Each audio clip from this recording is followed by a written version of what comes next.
Hi friends, welcome to my channel. Bhargavi LLB ಧಾರಾವಾಹಿಯಲ್ಲಿ ಮುಂದಿನ ಸಂಚಿಕೆಗಳಲ್ಲಿ ಹಲವು ತಿರುವುಗಳು ಎದುರಾಗಲಿವೆ. ಸಂಚಿಕೆ ಆರಂಭದಲ್ಲಿ ಜಗನ್ ಕೋರ್ಟಿನಲ್ಲಿ ಲಾಯರ್ಸ್ಗೆ ಆಸ್ತಿ ಪೇಪರ್ ತೋರಿಸುತ್ತಿರುತ್ತಾನೆ.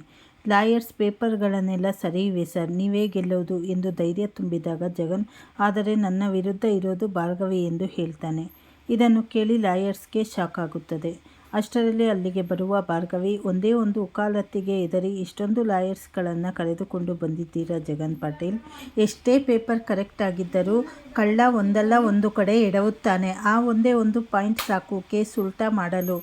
ನಿಮ್ಮ ಕೈಯಲ್ಲಿರುವ ಆಸ್ತಿ ಮತ್ತೆ ನನ್ನ ಕೈ ಸೇರುತ್ತದೆ ಎಂದು ಖಡಕ್ ಆಲ್ ದ ಬೆಸ್ಟ್ ಹೇಳಿ ಹೊರಡುತ್ತಾಳೆ. ಇದರಿಂದ ಜಗನ್ಗೆ ಒಳಗೆ ಭಯ ಶುರುವಾಗುತ್ತದೆ. ಇತ್ತ ಭಾರ್ಗವಿ ಮತ್ತು ಅರ್ಜುನ್ ಮನೆಗೆ ಬಂದು ಮಾವ JP ಪಾಟೀಲ್ ಬಳಿ ಆಸ್ತಿ ಪಡೆಯಲು ವಕಾಲತ್ತು ಹಾಕಿರುವ ವಿಚಾರ ಮಾತನಾಡಲು ಹೋಗುತ್ತಾರೆ.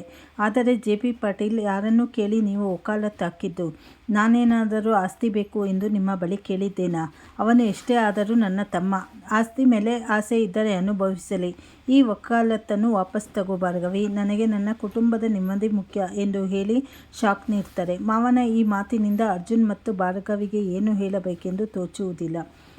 ಇನ್ನೊಂದೆಡೆ ಮನೆಗೆ ಬರುವ ಜಗನ್ ಸಾಕ್ಷಿ ಮುಂದೆ ಭಾರ್ಗವಿಯ ಕೋರ್ಟ್ ಸವಾಲಿನ ಬಗ್ಗೆ ಯೋಚಿಸಿ ಟೆನ್ಷನ್ ವ್ಯಕ್ತಪಡಿಸ್ತಾನೆ. ಭಾರ್ಗವಿ ಹಿಂದೆ ದೊಡ್ಡವರನ್ನೇ ಸೋಲಿಸಿದ್ದಾಳೆ, ಏನಾದರೂ ಮಾಡಬಹುದು ಎಂದು ಜಗನ್ ಹೆದರಿದಾಗ ಸಾಕ್ಷಿ ಧೈರ್ಯ ತುಂಬುತ್ತಾಳೆ. ನಂತರ ಸಾಕ್ಷಿ ಬೃಂದಂಗೆ ಕರೆ ಮಾಡಿ, ಭಾರ್ಗವಿ, ಕೋರ್ಟ್ನಲ್ಲಿ ಈ ಕೇಸ್ ಸೋಲುವಂತೆ ತಡೆದರೆ ನಿನಗೆ ದೊಡ್ಡ ಲಾಭ ತಂದು ಕೊಡುತ್ತೇನೆ ಎಂದು ಆಮಿಷ ಒಡ್ಡುತ್ತಾಳೆ. ಹಣ ಹಾಗೂ ಲಾಭದಾಸೆಗೆ ಬಿದ್ದ ಬೃಂದಂಗೆ ಕರೆ ಮಾಡಿ ಕೇಳಿದಾಗ ಈ ಕಡೆ ಹಣಕ್ಕೆ ಮತ್ತು ಲಾಭದಾಸೆಗೆ ಬಿದ್ದ ಭಾರ್ಗವಿಯಿಂದಲೇ ನಾನು ಬೀದಿಗೆ ಬಂದೆ. ಈ ಕೇಸ್ನಲ್ಲಿ ಯಾವುದೇ ಕಾರಣಕ್ಕೂ ಅವಳು ಗೆಲ್ಲಲು ನಾನು ಬಿಡುವುದಿಲ್ಲ ಎಂದು ಪ್ಲ್ಯಾನ್ ಮಾಡಲು ಶುರು ಮಾಡ್ತಾಳೆ. ಅಲ್ಲಿಗೆ ಈ ಸಂಚಿಕೆ ಮುಕ್ತಾಯವಾಗುತ್ತದೆ. ಮುಂದಿನ ಸಂಚಿಕೆಗಳಲ್ಲಿ ಏನೇನು ಬದಲಾವಣೆ ಆಗತ್ತೆ?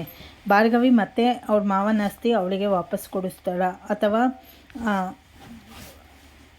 ಬೇಡ ಅಂತ ಹೇಳಿ ಅವ್ರ ಮಾವ ಹೇಳಿದ್ದಕ್ಕೆ ಸುಮ್ಮನೆ ಹಾಕ್ತಾಳ ಅಂತ ಹೇಳಿ ಮುಂದೆ ತಿಳಿದುಕೊಳ್ಳೋಣ. ಹೊಸದಾಗಿ ಯಾರ್ಯಾರು ಚಾನಲ್ ನೋಡ್ತಾ ಇದ್ದೀರಾ ಚಾನಲನ್ನು ಸಬ್ಸ್ಕ್ರೈಬ್ ಮಾಡ್ಕೊಳ್ಳಿ, ಲೈಕ್ ಮಾಡಿ, ಶೇರ್ ಮಾಡಿ, ಸಪೋರ್ಟ್ ಮಾಡಿ. ಧನ್ಯವಾದಗಳು.